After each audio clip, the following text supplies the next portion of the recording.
a saisi la Cour suprême pour faire respecter la parité de la composition du bureau de l'Assemblée nationale. Mais les chances de succès de cette démarche semblent justement faibles. À mon sens, vous voulez donc saisir exactement. Donc, il y a un boycotté le vote des vice-présidents en raison d'une controverse bu 8e président bi ginnaaw bu daal di proposé ki nga xam ne que moo di Farba Ngom ñoom nag dañoo daal di jàpp ni Farba moo fa war a toog parce que suñuy xool première bi góor la di ki nga xam ne que moo di Ismaïla donc ku Ismaïla place bu mu war a nekk jigéen moo fa war a nekk vu que ni président bi góor la di ki nga xam ne que moo di El Malick Ndiaye donc jigéen a war a ñëw ñoom ñu ñëwaat indiwaat li nga xam ne que moo di góor ñoom nag daal di invoquer loi bu li nga xam ne que moo di parité 2010-11 bi nga xam ni itam moo daal imposé benn parité bu absolue du 28 mai 2010 et femmes exactement dans les institutions respectives. En tout cas les experts ñi ngi estimer que ni boobu de saisine bu Cour suprême chance yi peut-être néew na waaye Aïssata Sall spécialiste jëm si wàllu wu ne mel peut-être li muy wax am na fu mu ko teg te itam dina si am li nga xam ne que moo di gain de cause. Donc rek Arfan tout d'abord da nga waxoon que ni est-ce que Cour suprême dina mën a réagir si li xew Assemblée nationale. Mais Arfan bro ba nga waxee am na aussi ñu ma doon sollicité waat après ñu ma doon woo ñu am Arfan est-ce que fan la fàtte mbiru conseil constitutionnel ak les accusations Arfan mais lii rek fi na la que ni Cour suprême accepté na li nga xam ne que moo di seen demande dina ko examiner donc Cour suprême dina si penché wu concrètement Arfan xam nga Fallou dama lay wax Cour suprême nu muy bindoo nu muy fonctionner la Cour suprême gis nga leur requête c'est un recours bu ñu déposé le recours ne sera pas rejeté automatiquement parce que huissier nga fay fekk dañu ne huissier bi bépp kayit bu ñëw recours jëlal est-ce que comprendre nga après recours boobu dinañ ko examiner ci les 4 chambres yu nekk cour suprême moo tax ma ne la il faut pas s'attendre à ce qu'on rejette automatiquement donc le recours de Aïssata Tall Sall déedéet dinañ ko jël. Mais la suite favorable lay wax dama ne la Cour suprême n'a pas à s'immiscer du travail de l'Assemblée nationale parce que dañoo jàpp ni que tout ce qui se fait à l'Assemblée nationale relève d'une cuisine interne de cette Assemblée nationale là man tey dama jàpp ni que le recours qui a été déposé par Aïssata Tall Sall ak ay ñoñom c'est un coup d'épée dans l'eau c'est un coup d'épée dans l'eau en sachant que Aïssata Tall Sall moo la gën a xam ni que il n'aura pas un retour favorable ci seen requête bu ñu déposé au niveau de la Cour suprême wax naa la ko moo la gën a xam loolu la Cour suprême ne va pas statuer sur ce qui s'est passé à l'Assemblée nationale en sachant que dans cette Assemblée nationale là il y a bel et bien un règlement intérieur de cette Assemblée nationale qu'on doit respecter et mettre en œuvre. Donc aujourd'hui c'est le règlement intérieur de l'Assemblée nationale qui parle que la formation du bureau mais moom la ñuy appliquer pour former ce bureau de l'Assemblée nationale là c'est le règlement intérieur dama ne lire naa fii démb l'article 14 de ce règlement intérieur de l'Assemblée nationale bu wax ci le principe de la parité hommes et femmes la parité mais ñoom fan la ñu bàyyi ce principe là. Si le 7e vice-président ñoom nee nañ foot bi c'est que le commencé dama ne si le bañ tànnee El Malick le président de l'Assemblée nationale ki si waroon tegu si yoon mooy jigéen mais ñoom dañoo desee tekki na xam ne non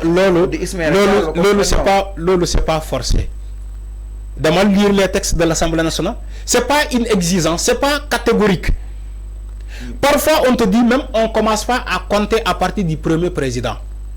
On commence à compter, la parité commence à s'appliquer, d'accord. Mais avant le vote, ils ont la écrit, parité commence à s'appliquer. Mais avant le vote, ils ont écrit. Ils ont écrit le président. Notre 8e vice-président. Farba Ngom quand même.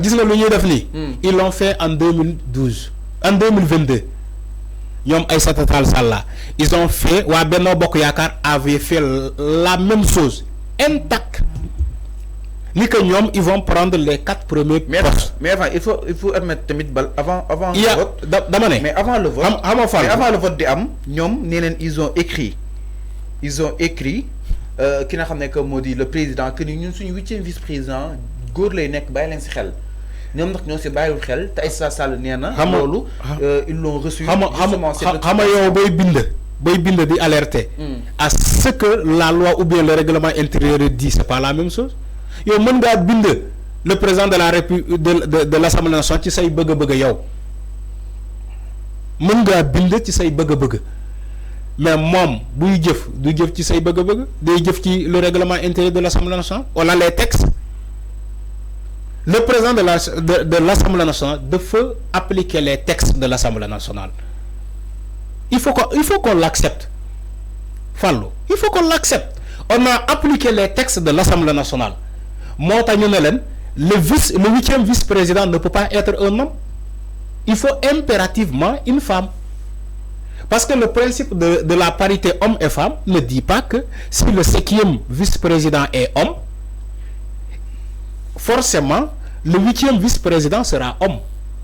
Donc, il faut changer, il faut corriger. Mais est-ce que le Japon c'est quoi tu faut corriger? Damane. En quoi Farbangom lalla am lo Thérèse Faye amul? Vous faites que cadre dans le cadre de la politique. Vous le personnalisez. Non, mais c'est ça. Non, vous le personnalisez. C'est ça. Comment une femme? Il y a une personnalisation. Damane. Non. En quoi? Non, c'est pas une personne, c'est de la comparaison. C'est de la comparaison. C'est de la comparaison. Mais je fais la comparaison. Mais il faut accepter exactement. Dañoo war a accepter ni dañoo juum. Aïssata Tall Sall dafa war a accepter ni dafa juum. Li may wax ni moo la ko gën a xam fuuf ni que le 5e vice-président ne peut pas être un homme et le 8e vice-président est autre moom tamit mu nekk un homme moom la gën a xam loolu mais entre-temps ils sont venus pour saboter. Merci beaucoup. Ils sont venus pour saboter l'hémicycle parce que dañoo gis ni ci installation bi ci le vote benn incident amul. Merci. Tout s'est passé dans l'ordre. Maintenant moo tax ñoom ñu jàpp ni que peut-être c'est facile. mënul yombee noonu quoi. mooy maanaam ngeen am majorité ngeen ñëw choisir seen président de l'Assemblée nationale ñu procéder au vote ngeen jàll ngeen ñëw la commission comment dire le bureau de vote la répartition du bureau de vote. comment dire de ce bureau de l'Assemblée nationale. vote bi wala nomination bi jaar ci yoon. moo tax Aïssata Tall Sall ak ñooñoom mi jàpp ni que c'est tellement facile mu yombee noonu léegi entre temps ñun dinañ ñëw saboter pour que peut-être espérer que alkaati yi ñëw atteeju wala ñu dem ci juridiction yi kawe.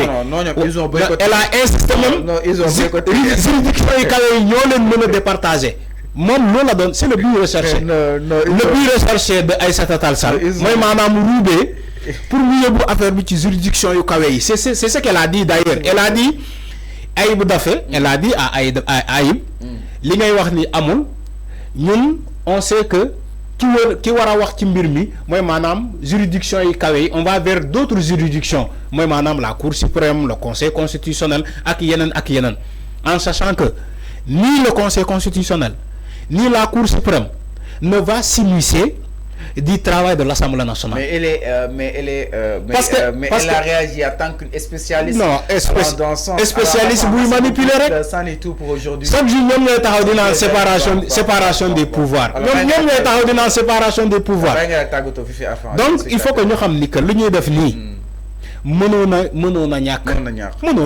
Merci avant midi bu ñuy xaar tàggatoo wala gaaw nuyoo bi tey xam naa téléspectateur dañ ñu koy lebal di leen jaajëfal ñëpp ñu doon seetaan émission bi yëpp ñu mel ni Souley Tall ñoom Ibrahima Sori Dalle